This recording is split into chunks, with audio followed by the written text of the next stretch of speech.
avec Alexandre Landre, qui est commissaire-priseur chez nous, dans notre région. Et certains se disent « Oh là là, mais il est tout jeune, ce commissaire-priseur !» En effet, tout jeune, diplômé il y a 1 an, et qui vient d'ouvrir son étude il y a 2 mois, à Semur-en-Auxois et Beaune.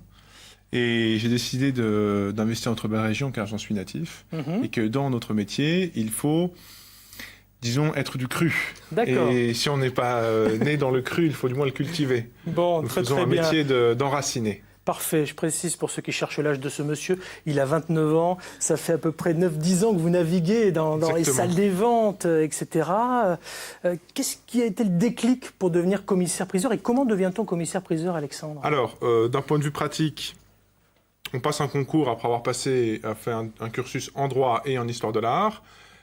À l'issue de ce concours, on a 2 ans de formation et à l'issue de ces 2 années, on est diplômé commissaire-priseur. C'est un parcours semé d'embûches, mais qui sont dépassés sans problème, puisque c'est généralement un métier qu'on embrasse par passion. Et lorsque quand je suis rentré dans une salle des ventes pour la première fois, je me suis dit, ça y est, c'est ce que je vais faire. C'est le virus, c'est la drogue. Ouais. Ok, alors justement, on va faire un petit point sur ces fameuses salles des ventes et les ventes aux enchères. Qu'est-ce que c'est? Petit récapitulatif en images, et puis nous revenons avec des bons plans en Bourgogne-Franche-Comté. T'as une belle voiture, dis donc. Et ouais, je l'ai eu à une vente aux enchères. Presque tout se vend et s'achète aux ventes aux enchères. En 2018, il s'est vendu pour 3 milliards d'euros de marchandises.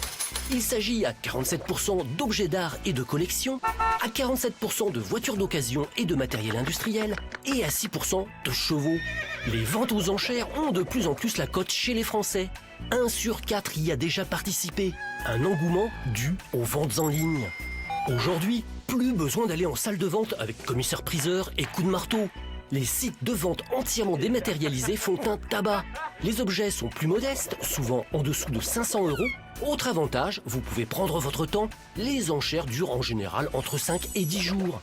Et bon nombre de ventes en salle sont aussi en live. C'est-à-dire que vous pouvez y participer par téléphone ou sur Internet. Il vous suffit au préalable de consulter le catalogue des objets mis en vente. N'oubliez pas non plus qu'il faut ajouter au prix de vente une commission, comptée autour de 21%, sauf pour les ventes judiciaires, organisées suite par exemple à une liquidation. Là, le montant fixe est de 14,4%. Alors, à juger. Alexandre Landre, le marteau qu'on voit là à la fin de ce reportage, il a, paraît-il, une valeur symbolique. Alors, un faux, un tox? Un faux. Ah, et tout le monde se dit, attendez, dites rien Alexandre, dites rien. Vous saviez, vous, que le marteau, finalement, c'était plus pour le folklore qu'autre chose? Je ne savais pas du tout ça. Ah, et Alexandre, expliquez-nous. Ça permet de maintenir l'ambiance de la vente qui est primordiale. La vente a lieu au prononcé du mot adjugé. C'est-à-dire que quand c'est adjugé, quand c'est le mot même si vous adjugé tapez qui après, est prononcé, qu'on tape ou qu'on tape pas, peu importe, la vente a lieu. Et ce qui est important de savoir, c'est que dans les ventes aux enchères, il n'y a pas de clause de rétractation. C'est-à-dire que c'est vendu, plus personne ne peut revenir en arrière. C'est le côté automatique. Et on tape avec le marteau, en revanche, pour l'ambiance qui est importante. Voilà, c'est important, on va y revenir. On l'a expliqué un petit peu. Une vente aux enchères, ça se passe comment? Là, on a vu quelques extraits, on voit des grandes salles de vente, etc. On pense à de grandes maisons parisiennes. Mais chez nous, dans notre région, Bourgogne-Franche-Comté, c'est pas forcément cette ambiance-là, c'est différent. Ah aussi? Si, c'est même mieux. Ouais. Vous venez, vous levez la main, c'est à vous. C'est très simple. Non, plus sérieusement, vous venez dans la salle, à l'exposition un peu avant, on fait une exposition des objets qui seront dispersés. La veille, l'avant-veille, le matin. Ensuite, l'après-midi, généralement à 14h, la vente se déroule. On a 200, 300, 400 objets. Et vous avez pris une petite liste, vous avez coché les objets qui vous intéressent, et lorsque, mettons, l'objet numéro 50 passe, là vous attendez, le stress monte, vous regardez autour de vous, le commissaire-priseur annonce le prix, mettons 30 €. 30 €, il dira 30 € y a-t-il preneur, vous levez la main, c'est pris, c'est à vous. Et si personne ne surenchérit, on tape le marteau, on prononce le mot du jet, et c'est à vous. D'accord, sauf que je ne vais pas payer 30 €, je vais payer un peu plus. Certes. Combien? Il faut bien que je prenne ma commission. Environ 20% du prix. C'est-à-dire que le prix dit marteau est un prix brut, et l'acheteur va payer 20% de frais supplémentaires, ça dépend selon les maisons, entre 20 et 25%. Voilà, donc vous aurez une facture à vous de 36 €. Ah ben tiens, je vous propose d'écouter un témoignage au 0805 383 383. Il fonctionne même les jours fériés, c'est un numéro vert. Alexandra est là. Bonjour Alexandra, vous avez souhaité témoigner, on vous écoute. Bonjour, je suis Alexandra Bibikov et je suis fan de vente aux enchères. Je vais souvent dans des dîners de gala où j'ai la chance de découvrir des œuvres super chouettes et j'enchéris et je suis toujours là où il faut, quand il faut. Et c'est une ambiance particulière, c'est vraiment de l'adrénaline parce qu'on sent le moment où ça va monter ou pas et j'adore ça et c'est une ambiance qui est vraiment, comme je le disais, passionnante. Maintenant, à vous de jouer. C'est tout le talent du commissaire-priseur, finalement, Alexandre, cette ambiance si particulière. Essayez de la décrire, vous, de l'autre côté de votre marteau, forcément. L'intérêt, l'enjeu, c'est de créer une ambiance électrique. Ouais, ça veut dire que les gens s'oublient. Vous boostez les gens, en fait. Hein. Si vous ça voulez, part tout de suite. Nous, on a 30 secondes pour vendre un objet. Un marchand classique, il a des semaines, des années, des mois. Nous, on a 30 secondes pour le vendre. Et donc, il faut que pendant ces 30 secondes, une minute, on ait créé une ambiance qui soit telle que les gens oublient complètement le prix, oublient nos frais. Les fameux 20%. Les fameux 20% qui parfois sont à 30. Ouais. Et ne pensent plus qu'à l'objet. Alors vous avez plein de petits trucs. Le prix s'oublie, la qualité reste. Ne vous arrêtez pas en si bon chemin. Voilà. Bon. Oui, il y a des petites phrases clés. Il y a des petites phrases clés. Voilà. Alors on peut jouer sur les rivalités, par exemple, de deux collectionneurs qui se détestent. On peut jouer sur... sur plein de choses. Ça, je ne vais pas donner tout. Non, il faut donner tous les trucs et les astuces, évidemment. Toutes astuces. Mais en effet, sans ambiance. Oui, vente pourrie, quoi, sans ambiance. Vente pourrie. Hein, on est d'accord. Donc il faut d'accord. quand même que le commissaire-priseur, pardonnez-moi, mais battelle, c'est-à-dire soit un vrai battleur, quoi. Exactement. C'est ça, il faut y aller. Il peut même vendre du Chevrolet. Non, ça se voit pas, c'est pour ça que je le pousse dans ces derniers retranchements, en le titillant un peu. Là. Il y a des ventes, effectivement, de... Oui, un peu, voilà, c'est ça. C'est qu'il faut créer l'ambiance, voilà. Alors chacun son style, hein. On a un côté très comédien, il faut être comédien. Chacun en respectant son style, certains seront plus graves.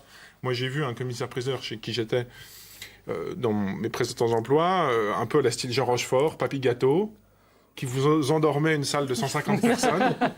Ayez confiance. Il vous les endormait, une voix suave.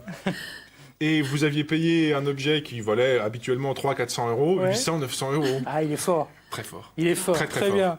Très bien. Et Alexandre, il est fort aussi, là. Oui, j'allais le dire. Il se défend. À ce qu'on dit, il se défend. Il se défend. Allez, vous aussi, vous vous défendez de l'autre côté de l'écran. 0805 383 383. Bonjour, nous vous écoutons. Quelle est votre question ? Bonjour, Jean-Michel Bouchy, et j'avais une question sur les ventes immobilières. Est-il possible de les faire en enchères ? Comment ça fonctionne ? Quels sont les avantages et les inconvénients ? Merci bien. Merci Jean-Michel pour votre question. La vente d'un bien immobilier, Alexandre, ça se passe comment ? J'aimerais vendre des biens immobiliers. Parce qu'il y a plus de commissions, c'est ça ? 20% de commission. Non, ça, nous avons le droit juridiquement de ne vendre que des meubles.